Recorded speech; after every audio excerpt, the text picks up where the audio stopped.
One of the yummiest projects that we have is the cupcake illustrations.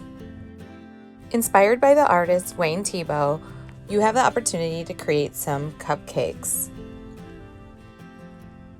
As an artist, part of my process would be to research and look at different kinds and sorts of cupcakes, and then to practice or sketch. I can use my sketching book, or I can get a dry erase board, and I'm going to try drawing different icing types on the top of my cupcake. For the base of my cupcake, I'm using a tracer, which is really easy, and it will keep my sizing consistent. So you can see in this example, I'm just using a variety of lines, and some of them look like letters, like the letter C or number 3, or here in this case, I'm the letter S, and I'm curving my lines and keeping them rounded, and they have a lot of movement. After practicing and sketching, I need to come up with a plan and figure out what I want to draw with a cupcake. Am I going to put it on a table, on a cake plate? How would this be served? Who is it for? So in this case, I'm going to use shapes and wrap around my cupcake and put it on a little designer cake stand. I can add a variety of shapes and a variety of lines to get lots of details on my illustration.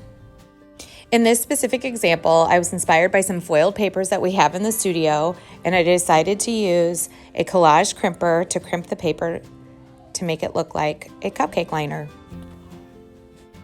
Gluing it down with a glue stick flattened it out a little bit, so I might want to use white glue next time. But now that I have it on my paper, I can add my lines for icing, and I'm going to fill in with textures of oil pastels.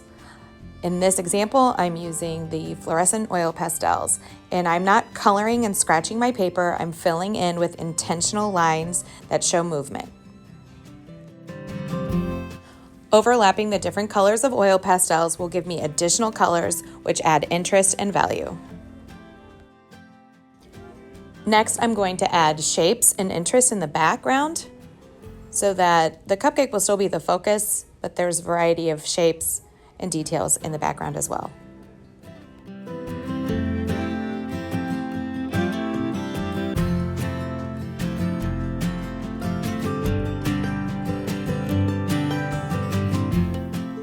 I still have a lot of white background, so the next step is to set my station up for watercolor. In this case, I'm using liquid watercolor. I want to get my brush wet and then dip just the tip into the color to get the pigments on the paper. The depth of color will depend on how much water I have on my brush. If I want the color darker, I'll use less water, and if I want it lighter, I'll add more water. I'll wash the background, which is keeping the bristles together but filling the background, also covering over the oil pastel. The pastels will resist the paint. The artistic process in creating this cupcake can be utilized in many different applications. You can create a rocket ship, an underwater ocean scene. You can apply these skills to anything that you're thinking of.